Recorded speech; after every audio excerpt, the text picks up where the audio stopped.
L'éclairage public en Côte d'Ivoire est jugé satisfaisant. Il affiche, selon les spécialistes, un taux d'efficacité de 80%.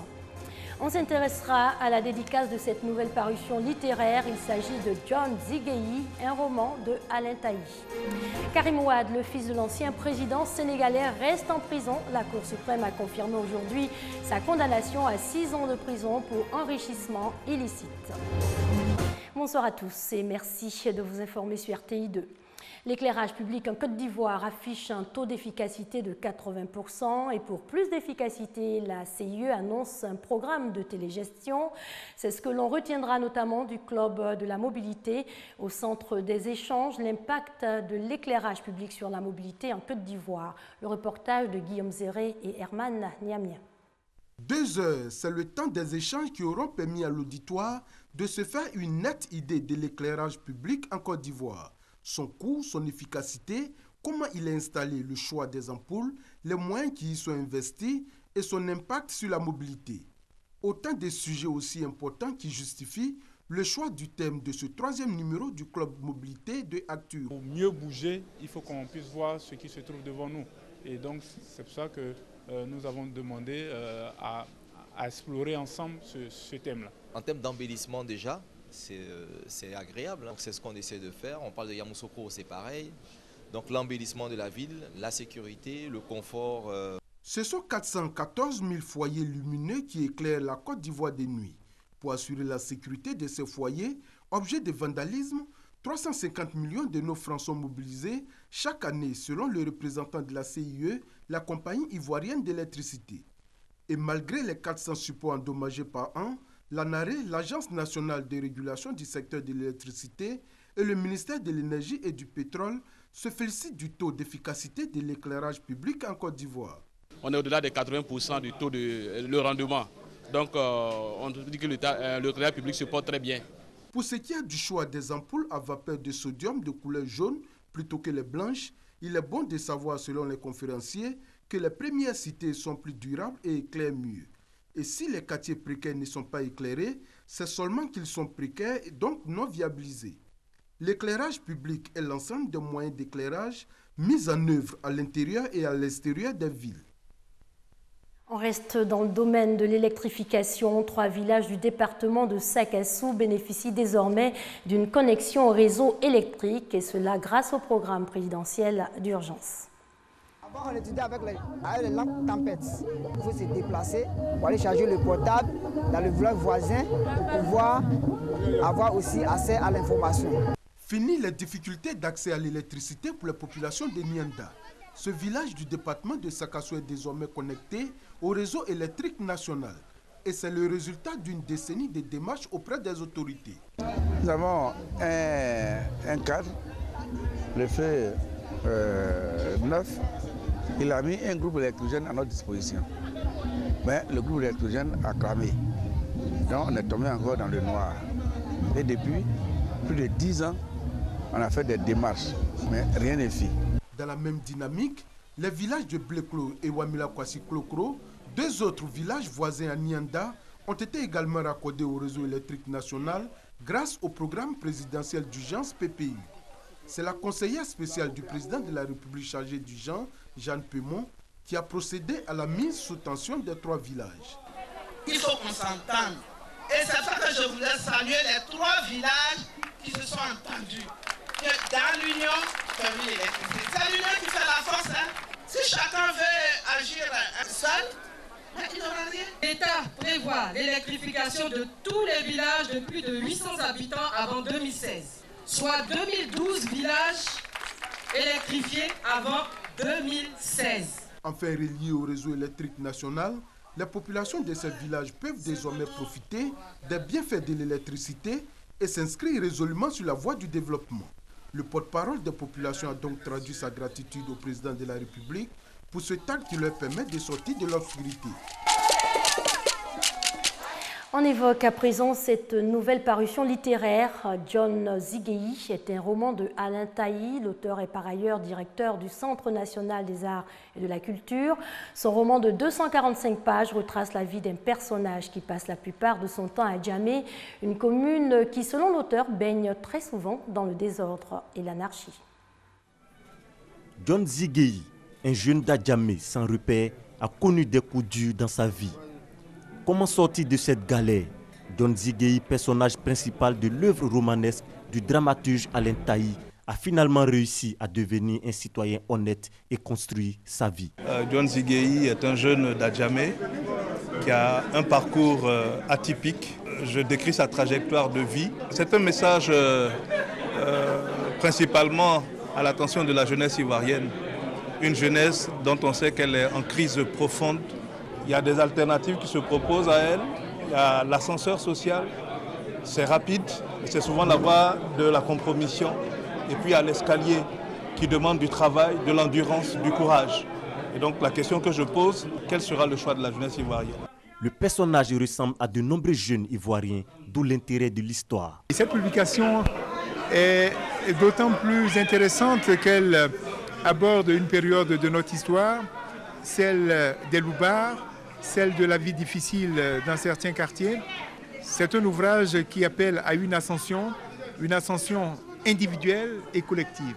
Pour pouvoir tirer son épingle de jeu, il faut beaucoup de courage, beaucoup d'abnégation. C'est vrai qu'il a parfois fait de mauvais choix, mais quand on lit l'histoire jusqu'à un certain niveau de la fin, on voit qu'il a pu avoir un statut. Alain Taï, président du Centre national des arts et de la culture CENAC, est une grande figure du monde des arts et de la culture en Côte d'Ivoire. Il est écrivain, dramaturge, metteur en scène et poète.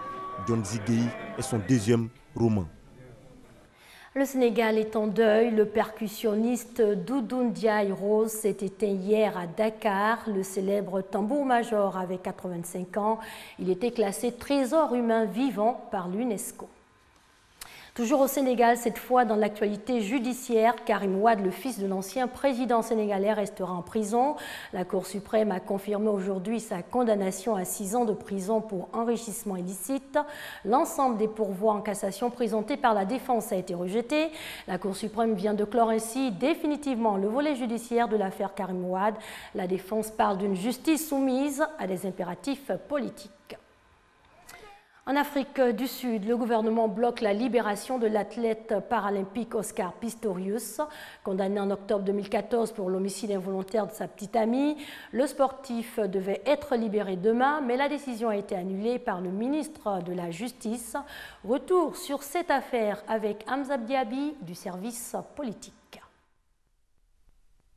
L'ex-champion paralympique sud-africain Oscar Pistorius pourrait ne pas être libéré ce 21 août, contrairement à la décision du tribunal rendue le 5 juin dernier.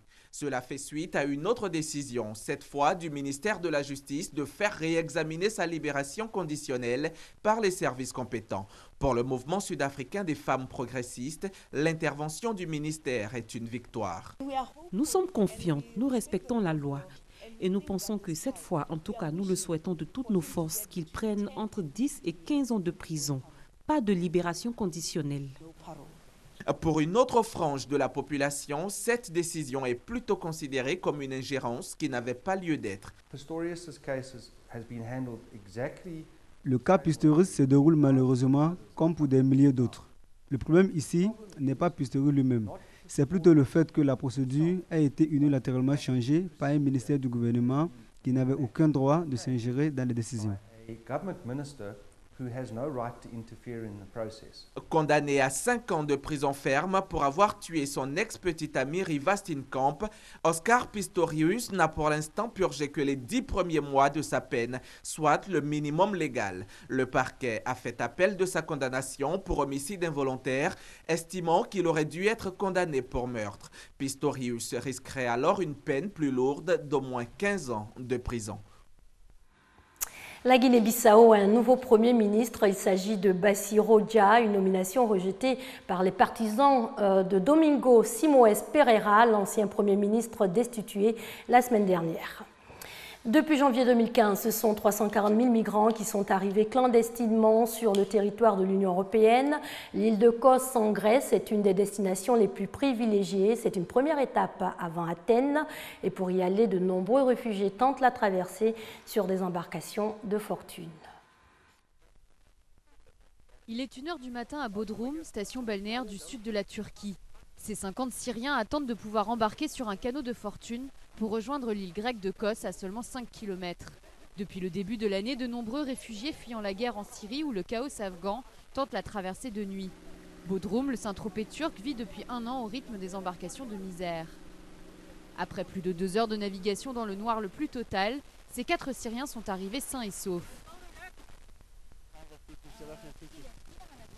Le trajet a été très long.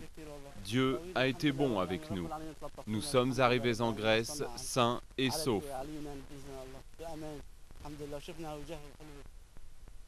D'autres migrants ont échoué sur une autre plage de Kos, à quelques mètres de là. Eux aussi fuient la Syrie. Eux aussi contents d'être arrivés, mais encore sous le choc. Nous avons vu la mort avec nos propres yeux. Nous avons perdu des gens et des petits-enfants. Il y avait un jeune homme qui flottait agrippé à une bouée au milieu de la mer. Nous l'avons pris avec nous.